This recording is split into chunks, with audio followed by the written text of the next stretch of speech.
Welcome to another edition of the Inspired Stories podcast, where leaders share their experiences so we can learn from their successes and be inspired by how they've overcome adversity. My name is Anthony Codispoti, and today's guest is Kourtney Corcoran, Chief Financial Officer at Signature Brands, a manufacturer and distributor of dessert decorating products with a focus on seasonal celebrations for leading brands including Crocker, PAAS Easter egg decorating kits, Pumpkin Masters, Cake Mate, Popcorn Expressions, and Gift Pop. They have received praise for their inventive designs, helping home cooks and professionals alike add flair to their culinary creations. Their mission is to bring joy and creativity to everyday cooking experiences, offering items that simplify meal prep while adding a touch of fun.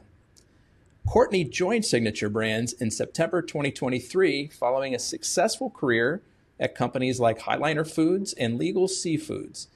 She began her professional journey at Bradley's and has honed her expertise in strategic finance and leadership through several senior roles. Under her financial guidance, previous organizations have achieved consistent growth and operational excellence. Kourtney's proven track record of supporting business development aligns perfectly with Signature Brands' commitment to constant innovation. Her story is a testament to hard work, passion, and perseverance in the competitive consumer products industry. Now, before we get into all that good stuff, today's episode is brought to you by my company, Add Back Benefits Agency, where we offer very specific and unique employee benefits that are both great for your team and fiscally optimized for your bottom line. One recent client was able to add over $900 per employee per year in extra cash flow by implementing one of our innovative programs. Results vary for each company, and some organizations may not be eligible. To find out if your company qualifies, contact us today at addbackbenefitsagency.com. All right, back to our guest today, the CFO of Signature Brands, Kourtney Corcoran. I appreciate you making the time to share your story today. Happy to be here. Okay, so Kourtney, you've been in the food industry for a number of years, but that's not where you got your start. Why don't we go back to the 11 years that you spent at Bradley's and tell us about what that was like and what you learned. Yeah, so Bradley's was just a great experience. I joined Bradley's after I got out of college. I actually worked there summers when I was in college as well, but my first role there full-time was a budget analyst. And Bradley's was just going through a lot of different things while I was there. So when I first joined, Bradley's was actually owned by Stop and Shop. And we did a spinoff from Stop and Shop in the first year that I was there. And from there, we were in a tremendous growth phase. We went from having 103 stores to about 137 stores. So there was a lot of growth. And in my role as a budget analyst, I did a lot of the analyses regarding the different stores and, what would a store look like? Would there be cannibalization with our own stores? Was there competition in the market that we were looking at a store? So, the landscape at the time, if folks remember, we had Candor, we had Ames, we had Kmart. A lot of those locations, like Bradley's, are not around anymore. But so those were some of the things that I would do. I would model out what expenses would look like in that area. So again, a lot of growth. And shortly thereafter, we ended up running into some trouble because we had a new CEO come in and there was a new vision as to what the Bradley shopper might enjoy. And so we changed the strategy and went to more of a premium price product. And that was not what the Bradley shopper liked. They liked Mrs. B. And Mrs. B always added value. It was always a value buy for the Bradley shopper. And so shortly after this strategy was implemented, we actually went into Chapter 13 bankruptcy. And so, in that role, while it was, really difficult and really challenging, I experienced so much learning because we had creditors committees coming in And I also was able to, work with the board of directors. I didn't mention at this time that I had got promoted to be the manager of financial planning and analysis. And so, again, I was able to work with the teams within the organization as well. We came out of Chapter 11. We had another CEO who was really driving efficiencies. We drove over $100 million out of the company, which I was. So wait, the Chapter 11 happened previously? Yes. Before the 13 that we're talking, okay. Exactly. Sorry. Yeah. I meant Chapter 11, not the Chapter 13. Okay. Because the Chapter 11 happened before the Chapter 13. So we came out of Chapter 11 restructuring. New CEO, implemented all sorts of expense reduction, had a new strategy, brought Mrs. B back. And then, as we all know, we had the Walmarts and the Targets and the Kohl's come into the Northeast. And so, again, big challenges. And we just couldn't cut our way out of this. And so at that point in time, we went into restructuring again. And at this point in time, I had been promoted to director of FP&A, which for me at this time was, a really a great accomplishment on my end. I was only at this point in time, like, probably 6 years out of college. Bradley's was a $1.6 billion company. And so again, just a great experience to be able to spearhead a lot of these initiatives, work with the board of directors, work with the creditors committee. We did a lot in partnering with Candor. Candor was also in a restructuring mode. We looked at different ways might Bradley's merge with Candor. Maybe we could sell some of our locations to Kohl's and do, a partial restructuring with Kohl's. And at the end of the day, none of those panned out. And so, unfortunately, we ended up going into Chapter 7 liquidation. I had the opportunity to be on the stay on team throughout the liquidation. So spent another, call it 18 months there, just liquidating the company. And so for me, Bradley's was just an amazing experience, because when I looked at what I did there, I was able to see an IPO from Stop and Shop. I saw an amazing growth period, again, from 103 to maybe 100, I think it was around 137 stores. I saw a Chapter 11, I saw a Chapter 13, and I saw a Chapter 7 liquidation. Ultimately, not a great turnout for Bradley's, but it was an amazing experience working there. The people I met, I had an amazing mentor there, Judy Dunning, who taught me a lot about leadership, and she was a great, again, mentor to me. And it was just a fabulous experience, without a great turnout, but fabulous. Talk about cutting your teeth on a lot of different things. I mean, yeah, you got to join this huge brand, a $1.6 billion brand, got to see, this incredible growth curve, an IPO while you're there.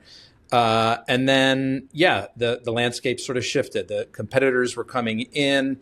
There were different forms of bankruptcy, restructuring to try to, okay, can we kind of find our way again? New CEO comes in with a new approach. Can we, maybe try a little bit higher scale? Maybe that'll carve out a space for us against the Walmarts and other competitors of the world.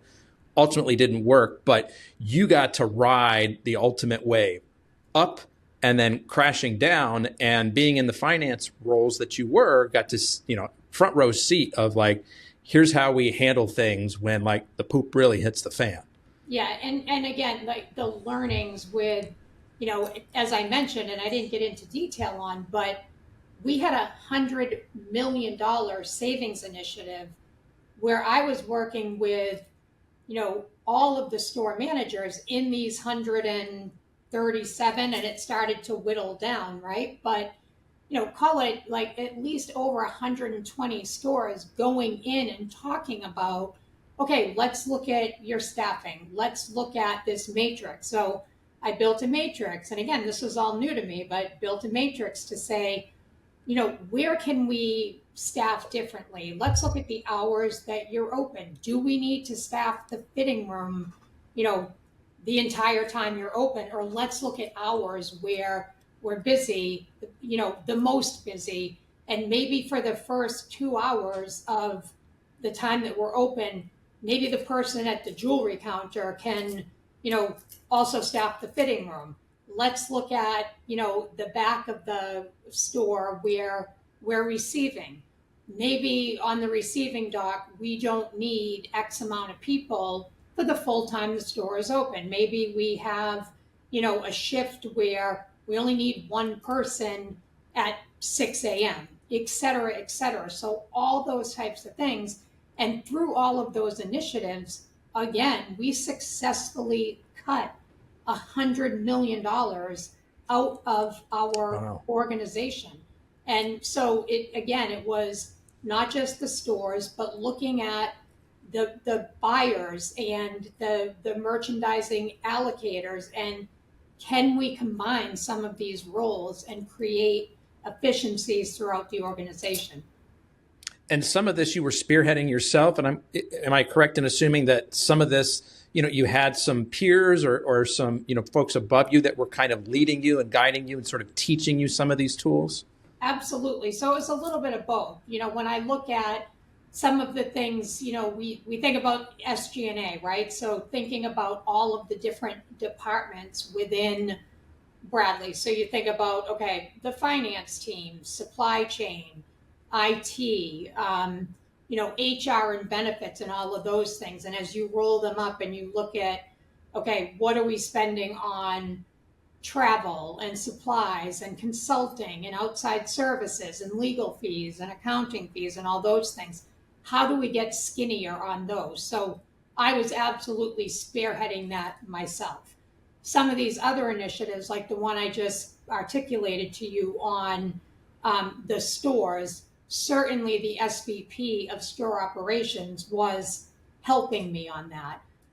But I was really trying to lead the effort as far as rolling things up and building a matrix that essentially he could use to pull his store managers together and, initiate the conversations and direct them that this is what we need them to do. You mentioned some of the promotions that you were getting along the way. And, you mentioned at the one point you're just 6 years out of college, and I forget the exact role that you had, but pretty impressive for somebody your age, just out of school, at a company this size to be promoted like that. What do you attribute that to? Why were you sort of experiencing this meteoric rise? So, first I would say that, I'm definitely a workhorse, and I, very passionate about what I do, put in the time that it takes, to get things done. And I would say that at that budget analyst role, and even maybe first, like in that manager of FP&A role, I definitely tactically make sure that, my work is polished, etc. But I think that the biggest thing is my ability to be candid, to be transparent, to put the elephant in the room on the table. So regardless of, the number of SVPs in the room or board members in the room, I will speak up and say, listen, have we thought about this? And also I will put something that's unpopular on the table and say it like it is.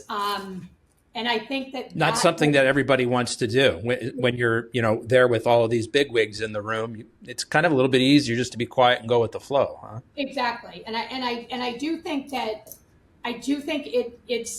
a rare trait, and depending on how bad the either the news is, or if it's a really uncomfortable topic, people don't want to say it. And so that's just something I really believe has gotten me to where I am today. I mean, obviously on top of the hard work, but I think that differentiates me as a leader. Why are you so much more comfortable at having the hard conversation? You know, part of it, I think, is something that my dad instilled in me since I was a little girl.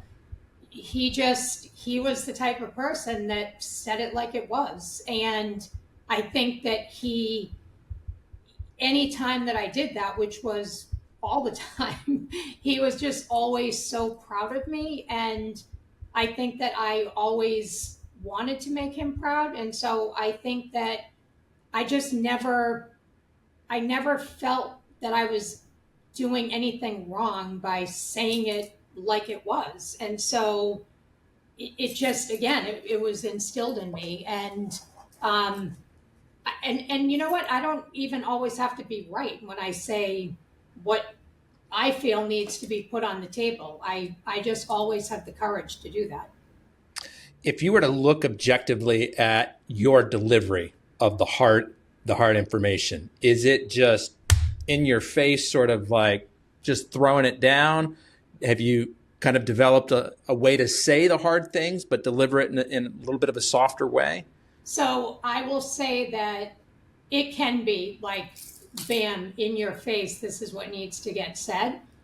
I will say that over time, so listen, 20 years ago, it was absolutely, definitely, bam, in your face, this is how it's going to be said. It could even, the delivery could definitely not be delivered in the right way. As time has gone on, yes, I have learned that there's probably a better way to deliver things, and I've worked very hard on that. But I can't tell you that there isn't an occasion here and there that delivery can sometimes still be bam. Yeah. So you worked at Woodworkers Warehouse for about a year after Bradley's. And then you found your way to Highliner Foods in 2005, and you've stayed in the food industry ever since. What is it about the food industry that has drawn you to it? So I love it. And I first of all, I love food. So I mean, it's something that I can understand. I don't think that so just to go back for a minute, when I took the job at Bradley's, I had two offers. I had the offer to go to Bradley's, or I had the offer to go to State Street Bank. And it was just a no-brainer because I can relate to, the retail and the product and all that stuff. So as far as the food manufacturing, like CPG industry goes, it's the same thing. Like I can relate to it. I love the fact that I can see our merchandise in the store. I can get the data on, what our product is doing in the market, compare it. And again, I love that I can like see it, touch it. Like I have all our stuff in my office, and I love the innovation around it. So I just love it. The other thing I like about manufacturing, and I would say now that I know manufacturing versus retail, I like manufacturing better, is because we're actually making the product.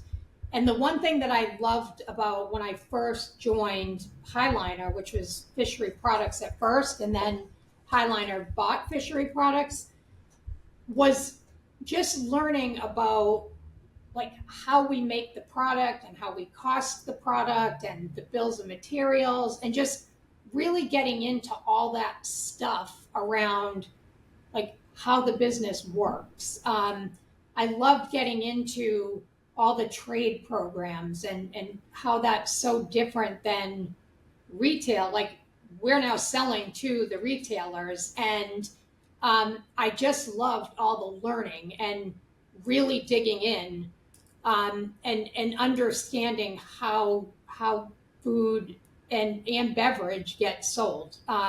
Because before this, I was at Concord Foods, and again, that was a food product and beverage product too. So anyway, I just love seeing it. You really enjoyed that process of seeing, okay, here's the raw product. How does it get processed?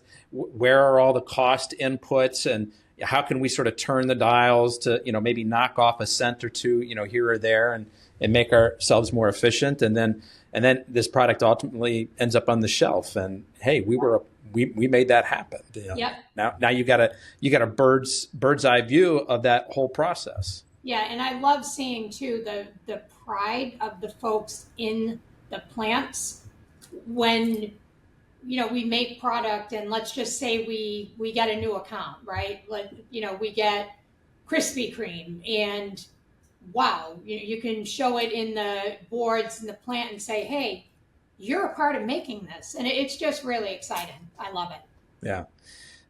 Okay, so tell us, how did the opportunity at Signature Brands specifically come about? So I worked at Concord Foods before this. I was there for 4 years, and I got a call from a recruiter asking if I would be interested in, this potential opportunity. And initially, I would not have even thought that I would have moved to the Ocala area, Central Florida, but my daughter lives in Tampa. She went to University of Tampa for her undergrad, and then she went for her graduate at USF. And so it's an hour and a half from her. I lived in Boston before that, so it was a 3-hour flight. And so, now I get to see her every weekend or every other weekend. And so, I heard about the opportunity, and it was an exciting opportunity to me. Concord, we had gone through a sale process, and for the first 2 years, we kind of thought it was going to sell in 2 years, and the first sale process didn't go through for different reasons, and so wasn't sure if we were going to be gearing up kind of quick enough. And I just, Boston, the Boston traffic, I had a 2-hour commute to work and a 2-hour commute home from work. So you know what, when I got the call from the recruiter, I said, listen, I'm interested in the opportunity, and it all came together. Right, because you had kind of, as we're talking about sort of the escalation of your career here, you had held CFL roles at multiple stops along the way. Yep. And so you were in a pretty good place, but yeah, new opportunity comes about. And so you start at Signature Brands in September of 2023. What was the first thing you noticed when you walk in the door? What's the first thing let's do this first. What was the first thing that you saw that needed fixed? The projections.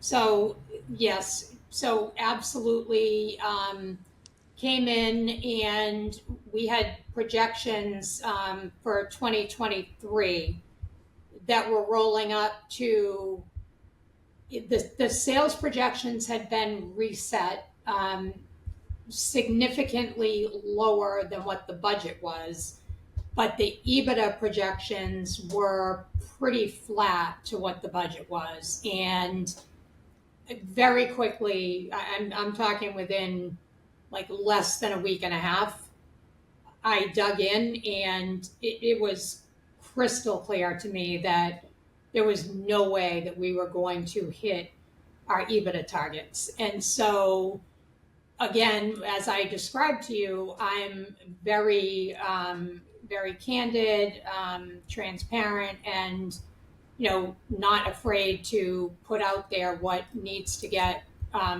put out there. There's just no way that we're going to make these numbers. And so, the first thing that I needed to do clearly was get the CEO on board with this. So, it's not like I'm going to go directly to the PE team and say, hey, like time out, we're not going to make these numbers.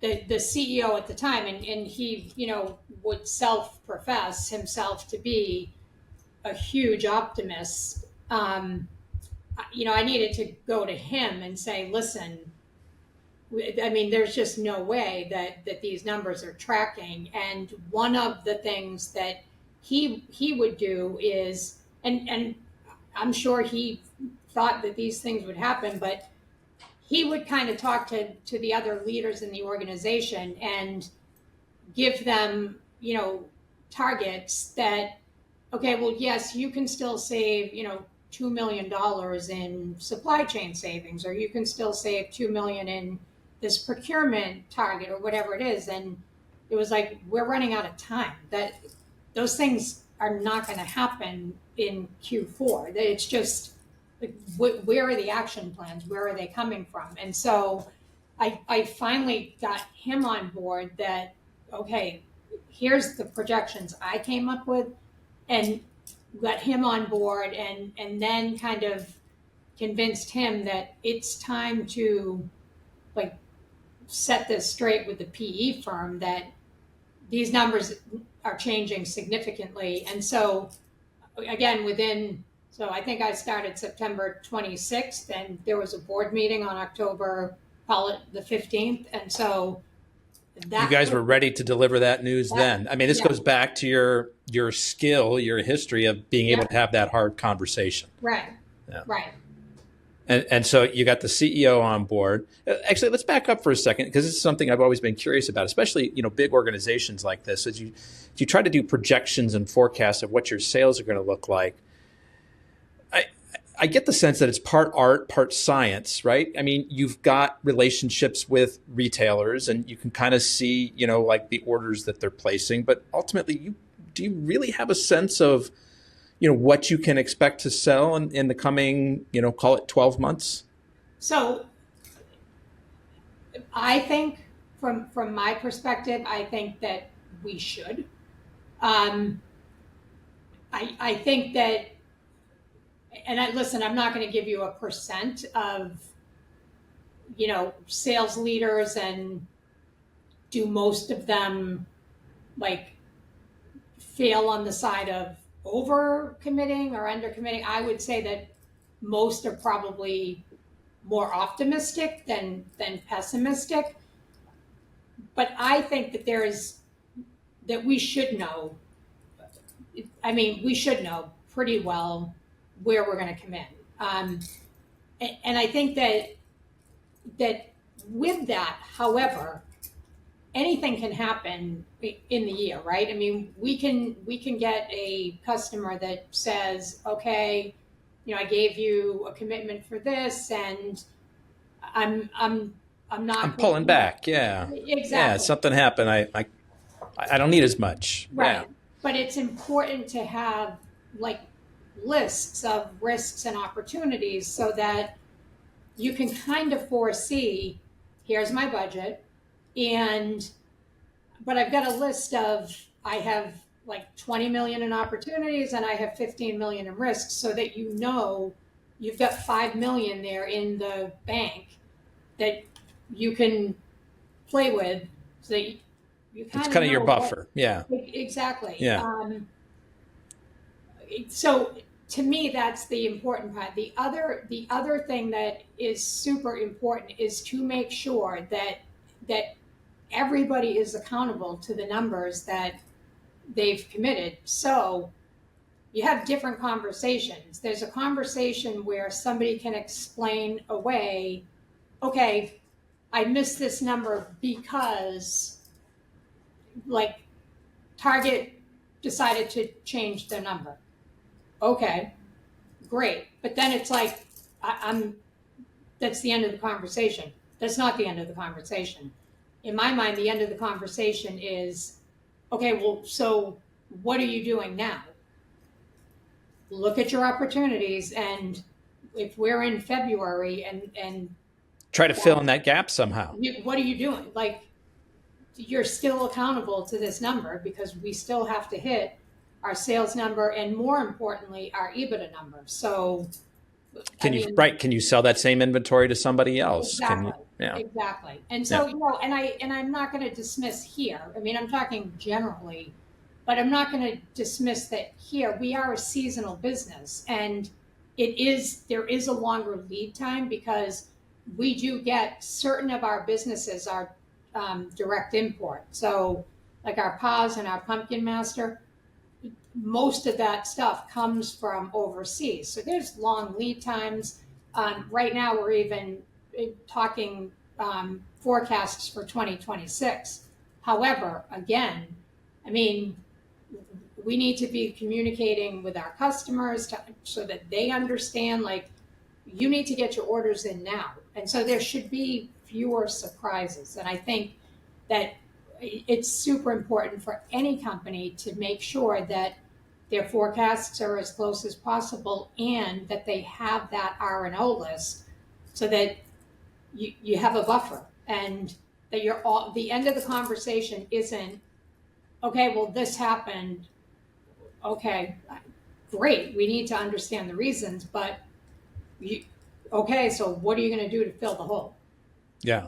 And like you said, it's challenging with a seasonal business because, yeah, maybe you were banking on selling so many pumpkin carving knives in this season. And when you get the notice at the last minute that, hey, we don't need as many of them, it's not so easy to go and, find somebody to take the rest of that order. Yeah. So it can be a little bit more challenging when you've got seasonal products like that. So you go back to this early board meeting, that it's just a few weeks after you started. You've got some hard news to deliver. How's that go? How's it received? So it did. I will say that our PE firm here is they're very supportive in the sense that they know things change, right? I mean, they know things change in the market. They know that budgets are put together, however long ago. I mean, however, we are still accountable, right? Because we've got this structure of our debt and everything else that doesn't change. So it's not like they're not holding us accountable. However, if we have the conversation and explain why things changed, I think for them though it was just a little bit like, okay, we're in October and like now we're finding this out. So they did have some tough conversations, and they had some tough But conversations. probably from it, Kourtney, you guys came up with better processes going forward. Exactly. It's like, okay, we're going to learn from this, and we're going to make sure that we don't find ourselves in a similar spot going forward. Yep. And I think that at the end of the day, I mean, that has been their overall commentary is just tell us. So whatever comes up, they're very receptive to whatever it is. Like They just want somebody to shoot it to them straight, which is what your specialty is. Yeah. Exactly. So it sounds like a good match. Yes. So what is it about Signature Brands that has allowed it to be so successful in the spaces that it operates? I mean, you're the premier brand in this space. What are you guys doing that's so much better? So I think it is. So first, it's our brands. All of our brands are the number one brands in the spaces that. I mean, that's just unheard of. Yeah. Yep. And so I really think it's, first of all, I think it's our knowledge of the space that we are in, and it's also the quality of our products, and we're always staying ahead of innovation. So like let's just take our sprinkles for example. We make all different kinds of sprinkles, and it might sound like, okay, how are you innovative with sprinkles? But we are, and we have different like fusion mixes, or we just came out with this tackle box that is just flying off the shelf. We did these little eyeballs that are in a tackle box. I mean, we can't even stay in stock on those. So it's, I mean, it's the innovation. We have a really, really strong, R&D and product development team, even on like the PAAS and the Pumpkin Masters. Again, like staying ahead of, what's coming out and, trying to stay competitive on a pricing standpoint. I also think our private label is also, we partner with our customers on, private label if they want private label. I mean, of course, we definitely want to push our brands, but we also want to partner on folks that need private label. The last thing I would say that's very successful are our licenses. So we've got a Disney license. You'll see on our popcorn tins, we've got a lot of different Disney licenses that are very successful. And Betty Crocker is a license for our icings and our sprinkles, and And those names carry weight. People are seeking them out. They got lots of choices as they're going down the aisles, right? They see the brand that they like, that they're familiar with, that they're comfortable with. That's the one they're going to pick. And it is, and I'll say again, it is our product quality. So we have recently, there's one of our biggest competitors, or else I'm going to say is Wilton, and we have taken them out of a lot of sets in a lot of retailers, and it truly is the quality of our product, the taste of our product.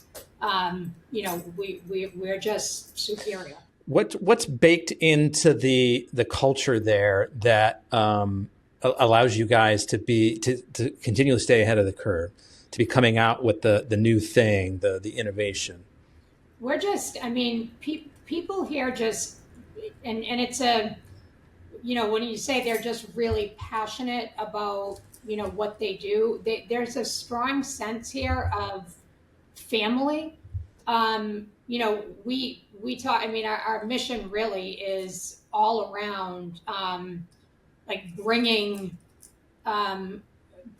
happiness and joy, and, celebrating family moments. And recently we took out the word family just to like celebrating moments and memories, because it's not just about family. It's, if I want to do something with my friends around like having a baking night or something like that, or, we're going to be getting into like using these sprinkles as drink rimmers and things like that, or taking a kid's thing, making it an adult thing. I like it. Yeah, or if like pumpkin carving. What about if a bunch of men want to like have a bear night and carve pumpkins and like have a guy's night. How can we make it a little bit more masculine? Yeah. And it doesn't, it can be a couple's night, or you can do it and have kids. You can, when people are, we're coming out now with these flavored sugars, and there's like pumpkin, there's lemon, there's cinnamon sugar. What about, when in the fall, when you come out with those pumpkin beers, and you can do a cinnamon sugar rim, and you can hang outside while you're handing out Halloween candy. So there's just so many things that, I'm sorry about this. There are so many parents that are listening right now that are getting very excited about what they previously thought were kids' activities. Yeah, there's just so many things. We've got light up stuff. It's just there's just so much that you can do. So, and I would guess that it's got to be hard to some degree to balance sort of financial discipline with, still got to invest in the innovation and the R&D, because, coming up with innovative products, you're going to have a lot of dogs that never make it off the bench. Yeah. Maybe you've got 10 dogs for every one that you actually, take to market. And so I don't know, like, is there a part of you inside that's sort of like, like, stop spending so much on that? Well, we actually have a very thorough stage gate process where the different items will go through the different stages. And at every stage, there's a different step that can take place. And so it's all about asking for resources, which obviously, time is money. And so it will approve resources based on, ultimately what we believe the costs to be. And then we obviously get to not too far down the road, a P&L. And so based on what those costs are that are going to go into it, it essentially becomes a cost of the project, right? And then it's like, does this make sense or not? And so to the point where we're talking about those sugars, there are different things that we have to consider, even in the production side of things, on those that we need to look at, because there's on some items there's different things that go into the production that we need to look at production safety too, and so it's a collaborative group of people so that we don't miss anything in the step. And so if there's something that would need to put into that product, it's from my standpoint, it's that has to go on the P&L. So does that end up making those sugars, like, from a cost standpoint, like a penny or two more? If that's the case, then a penny or two more has to go into the cost. And then, we talk about pricing, and then, let's just say, and this wasn't the case on this, but let's just say that it gets to a cost that will result in a sell price that just doesn't make sense for the market, then we won't do that product. So you kind of touched on some of the fun products that you guys are working on, some new ideas that are coming, and I think you probably wetted the whistle of a lot of the listeners. Is there something maybe a little bit more behind the scenes, maybe a little bit more nerdy from a financial perspective that you're excited to be working on and putting in place there? So not on the product side. Yeah. Yes. So one of the things that is really true to my heart is this product that I used when I was at Highliner Foods, and it was called Q for Biz. And I don't think many people have even heard of that. I don't know. And actually, I think Q for Biz became this product called Prism. And it was amazing. It was, I could open up my computer every day, and you open it up, it's 4 different quadrants. So there was a finance cube, there was a sales cube, there was an inventory cube. And so I could go in and I could see, okay, what did sales look like? Like, what are sales looking like yesterday? What are they month to date? What are they year to date? I could click and I could see it by SKU. I could see it by customer. I could look at it. Great reporting platform, it sounds like. I mean, just amazing. I can look at, like, the financials. I could go in and look at inventory. I could see, is inventory aged? Like, what's in the 12-month bucket? What's in the 15-month bucket? So this was just... As a CFO, you've died and gone to heaven. It was like my world. It was just great. And then probably most people didn't like this, but I could, like, call a salesperson and say, hey, I'm looking at your sales month to date and you're down versus plan in last year by X. What's going on? So we've got a couple of different systems here. We have TPM, we have a forecast, we have all these systems that are kind of, SAP feeds into them, but they're just like standalone solutions, and they're just not working that great. Like, we're not using TPM for promotion planning. The forecasting isn't really what the sales team is using for forecasting. It's used for something else.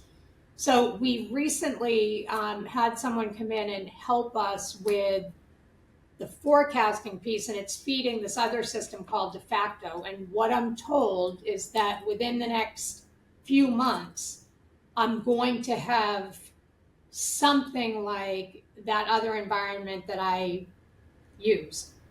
It's not going to be all the bells and whistles yet, but it's a lot more than I have right now, and I'm super excited about it. That could be Christmas in July for you, huh? I hope so, Anthony. I hope so. Your face lit up even more than talking about the sprinkles for the adult rim glasses there. Yes, So. yes, it did. So tell me about SB Gives Back. It's an initiative central to the company's culture. Yeah, it is. So we partner with the United Way. We partner with several schools. We partner with the Boys and Girls Club. We partner with a place there called the Kimberly Center. We do a lot to give back to the community.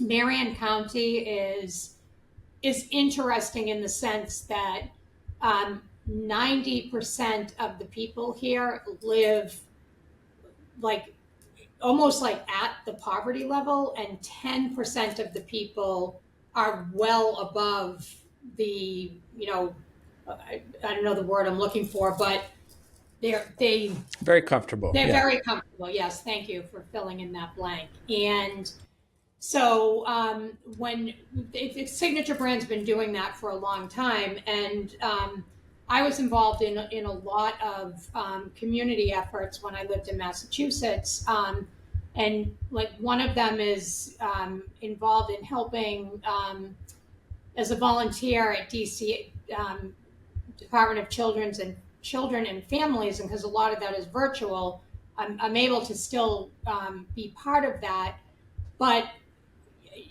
I have also now been able to be on the board here of United Way. And again, Signature Brands, again, we do a lot with United Way. And one of the big programs that we sponsor here is a program called Strong Families. And what Strong Families does is it takes folks that are at that 90% of the community, and we do a program with them every year, and the folks who are really struggling to get that financial stability, or they're maybe just getting off of a like rehabilitation program, or they found themselves where potentially, their partner has passed away and they're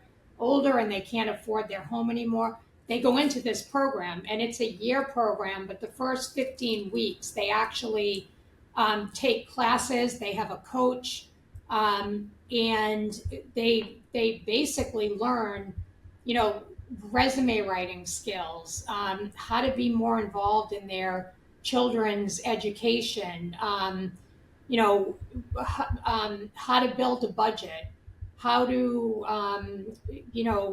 qualify for a mortgage, how to find permanent great housing. Life skills that really aren't part of any school curriculum, but as you rattle them off, really should be. That is exactly the umbrella, Anthony, is life skills. And it is just, it's so uplifting and inspirational that these folks go from like self-reliance to independence, like in this 15-week period. And then after they graduate, they still go through the program for the next X amount of weeks until they finish like the 52-week program. And it's just incredible. And when you hear their stories and you see the gratitude that they have for the program after their lives have changed, again, that's why we at Signature Brands, again, we want these folks to be building memories and just, be safe and, be able to live more comfortably and get jobs and, feel like they're contributing and feel like they're, giving back to their children. That's really great. Yeah, the description of that really warms my heart. Helping people through difficult times and learn these better life skills. Kourtney, tell us about a serious challenge that you've overcome. What was that? How did you get through it? Yeah, so while I was, I actually was when I first started at Highliner. So I went through a pretty challenging, difficult divorce.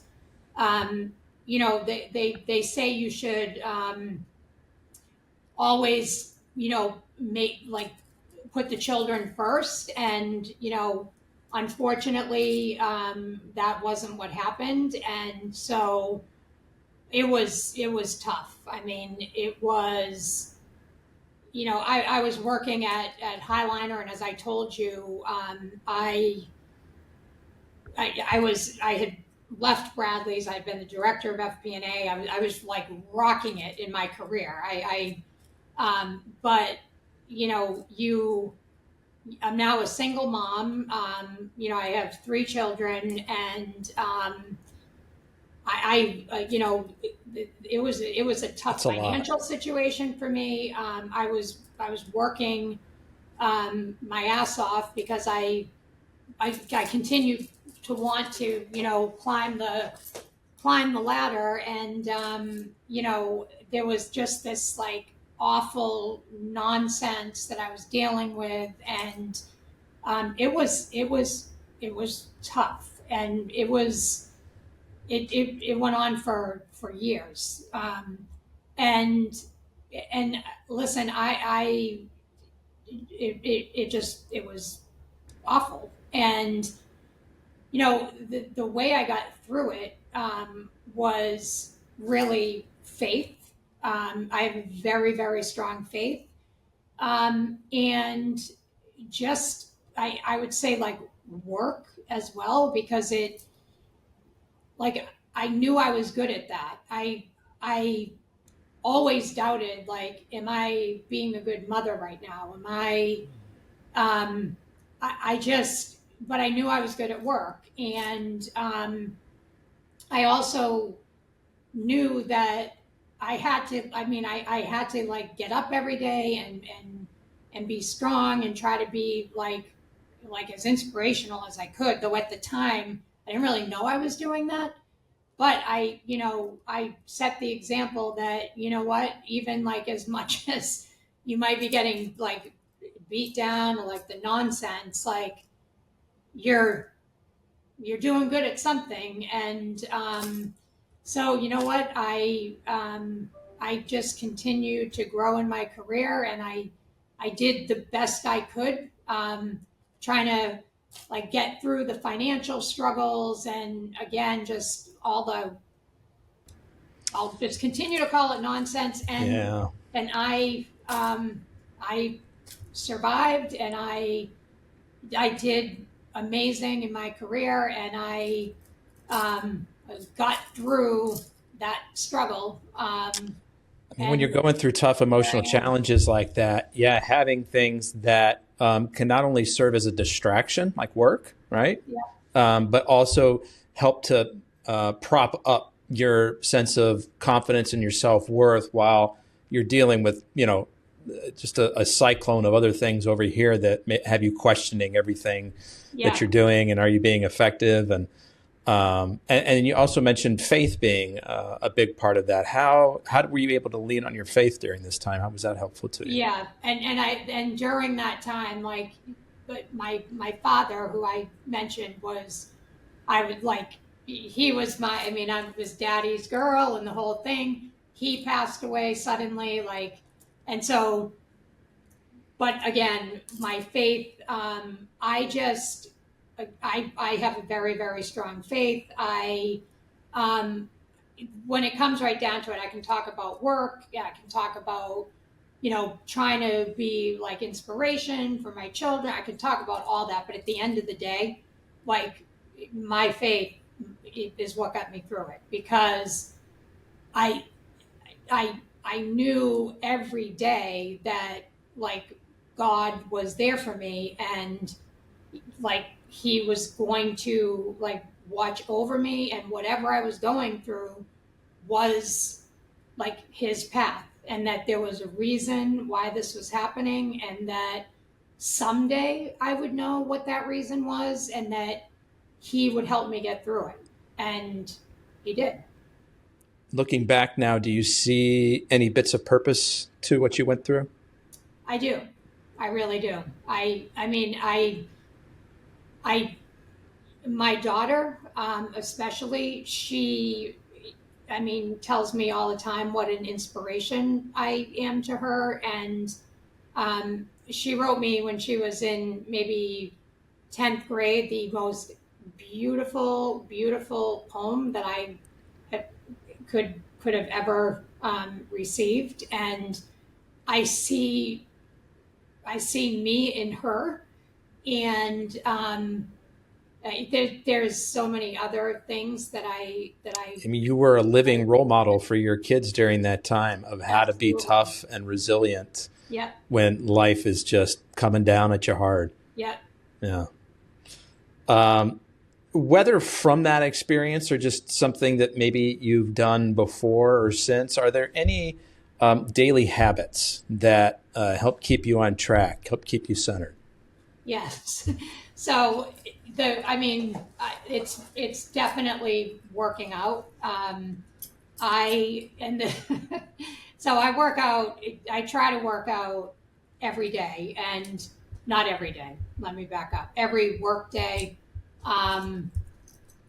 and so I recently got a new puppy, and so that brings me to 3 dogs, which is absolutely ridiculous. I never thought in a million years that I'd have 3 dogs. But so typically I go and I jump on the treadmill for like 45 minutes, and then I take this class called GT3. But now that I have the new puppy, because I'm at work all day, I like to make sure that, she gets a chance to like run around in the morning and the whole thing. So I'm now getting up at like 3 o'clock in the morning so that she can run around for an hour. And then I head to the gym and do the, 45 to an hour on the treadmill, and then I do the class, and then I go back home to get ready. So What my time do you day go to starts bed? pretty early. But so that's a fair question. Literally, typically asleep by 7:30, 8 o'clock at night. Okay. Yeah. Well, you live down in Florida now. You're certainly not retired, but at least your awake and sleep schedule. You're getting a little bit more on track with that when you eventually get there. Yes. Probably going to start doing dinner at 3 or 4 p.m. Huh? Right. Yeah. Yes, Okay. and I mean, different from my commute in the Boston area, it takes me 15 minutes to get home, 15 minutes to get to work. So you still feel like you got a bunch of extra time on your hands. it's Yeah. just a complete. It's a life changer. It really, really is. Yeah.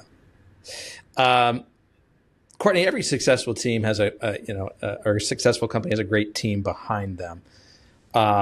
Finding good folks, holding on to good folks can be a challenge. What have you tried and found success with when it comes to retaining and recruiting good people?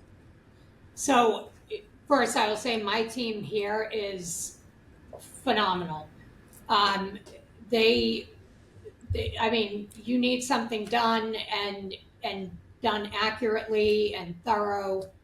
They're tremendous. But I think that the way to motivate people and keep them happy is really, number one, good communication. So making sure that they understand what the expectations are, and just keeping them informed, not just at a level of knowing what's needed in their area, but also what's going on, at the company as a whole, but also empowering people to do their job. So not micromanaging, but giving them the responsibility that they deserve, at whatever level they're at in the company. No. Kourtney, if you had to recommend a book or a podcast, a course, something that's been really helpful or instructive for you that might be beneficial to our listeners, what would that be? Yeah, and this sounds really, I feel like it sounds a little bit outdated, and but I would say the 5 dysfunctions of a team. I think that has been, for me, very powerful in my career. One of the things that it's super important is high performing teams, and if you don't have one, I mean, at the senior level and then as you trickle down, you need to have one, because it just makes a night and day difference as to how the company operates, how successful you can be as a company. We rolled that out when I was at Highliner. Best team that I ever worked on. The COO there was Peter Brown. Best leader that I've ever worked with, and we did a lot of work around that book.